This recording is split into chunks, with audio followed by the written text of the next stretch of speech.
too much entertainment for the first 45 minutes. Bit of a curate's egg that first half, John. Wales. It's a curate's egg. First 45 minutes of football, Wales-Turkey. How did you see it? Well, I think that the Turks are a better side, better football inside. They've had most of the possession of the ball. They haven't been able to match their good approach work with good finish. You know, they get a little bit excited when they get near the goal, and I don't think they can believe themselves how much on top they are. Probably deserve to be a goal up, if we're honest. And with the Welsh side, I can't see any pattern of play at all. They're being overrun in the midfield, and we've got the classic problem where, to reinforce the midfield, they're bringing the front man back when they've 3 men at the back with a number 9, and one of those should push forward. I think if they want to win the game, then they don't need 3 men at the back marking the number 9. I'd like to see speed further forward, where he may give a pass, or he might do some damage, or he might get a goal. But generally, lack of confidence and a terrible lack of personality in their play. Fairly well summed up, I would have thought, that first 45 minutes. Eddie, we've seen this problem before, haven't we? We've seen Dean Saunders, we've seen Mark Hughes up front on their own. Yes. No supply of ball to them. Well, I think the biggest problem we've had is every time the Turks get the ball, we're dropping far too deep on top of Neville. I mean, you know, the Turks are in their own half of the field, and we're dropping right back to the edge of our 18-yard area. And for me, you know, when we do win possession, then we're too far apart, so we can't get the support up to the front players. And you know, that's been the big problem. And we're certainly lacking in confidence and that fire in a Welsh performance that we normally see. So Bobby Gould has got a little bit of talking to do at half-time. We can have a look at one or two of the moments in that first half. I think it probably starts with a Mark Hughes effort from a Dean Saunders cross. Let's have a look at this. Well, it was one of the few balls, actually, Alan, that we'd hit on the diagonal, and Mark's pulled off his marker and he's hit one of his trademark volleys, and the goalkeeper's got down to save. But, you know, one of my big disappointments of the Welsh performance was that we were hitting far too many straight balls and straight runs, and this time, you know, we've hit a diagonal ball in, and it's paid dividends, and I think we should learn by that and hit more of them. Every time the Turks get the ball, for instance, they are hitting diagonal balls to Hakem. Now this is the Mark Pembridge free kick, John, and I like the way the Turks play the way out of defence here. You know, there's a big difference in I mean, we think we're better side than Turkey, you know. Oh, we've moved to the other, we've changed it now. They played their way out of defence very well. This was a good piece of play from Giggs. Once or twice he's changed gear and moved forward. Maybe Dean should have laid that ball into Hughes, but apart from a free kick or corner, you can't score direct from a throw-in, so we can't hope for a Vinnie Jones goal from a throw-in. Apart from 1 or 2 runs from him, or a corner or a free kick, we haven't put 4 or 5 passes together. And the Turks, as I say,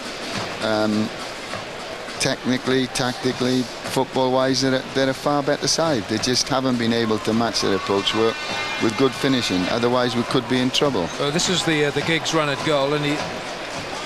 But I would have liked to seen him. I would have liked to seen him finish with a strong shot here, not looking to chip and then, you know, asking for a penalty kick or whatever.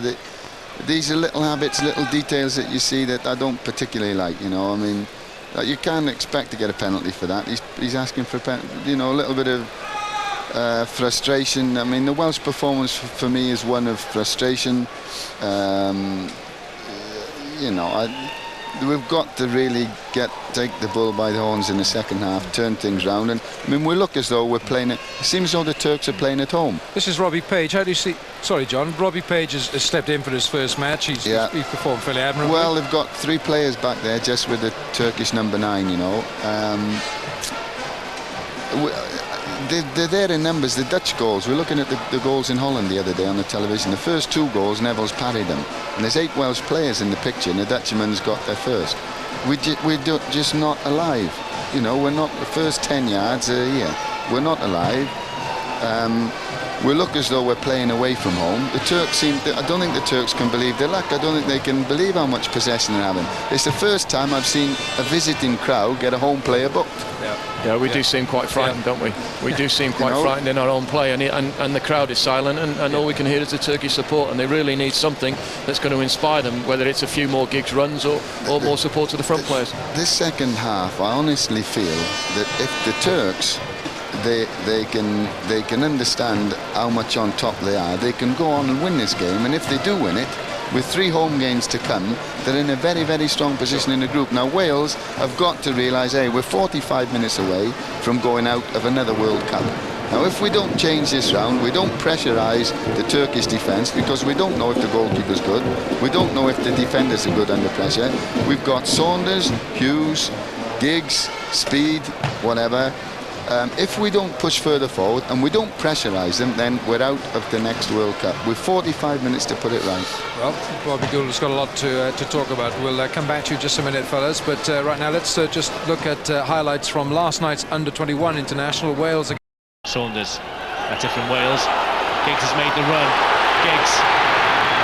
Ball is played across. Well read by Engin. Third time lucky. Vinnie Jones, that's better. Looking for Gary Speed coming in, but the touch from Ogun just deflected it back to the goalkeeper. Then Wales are caught here, could be danger. Arif looking for Hakan, wasn't the best pass. He'll be very disappointed, but lovely skill. Could still make something out of this. It's a corner. Pembridge with it. Looking for Melville, in comes Vinnie Jones. He scored for Wimbledon several times with headers this season. He's pushing forward, that's a good ball looking for Mark Hughes. It drops towards Speed. Speed with a shot. Took a deflection. Horn, Saunders. Good turn by Saunders, still going. Saunders might go himself. Offering himself. Tugai. Looking for Hakan, no offside. Page. Facing the challenge on Tugai. Horn. Referee allows play to go on. Kemaletin. Tugai. So many red shirts though, but he's away from Barry Horn. Abdullah. He can. Can he deliver the cross? Looking for Jones. They're queuing up. Jenkins. Hartson. The moment for him if he scored. Jones. Looking for Hughes. Forward by Page. Drops to Giggs. Given away though by Reject to Pembridge. Giggs. Hartson. Giggs. Giggs looking for Hughes. Hughes! It's over! Giggs makes his way into the middle. Hartson showing the strong qualities from John Hartson. Still going. Hartson comes to Hughes. It's one. Giggs is beaten by Safet. Abdullah looking for Tugai.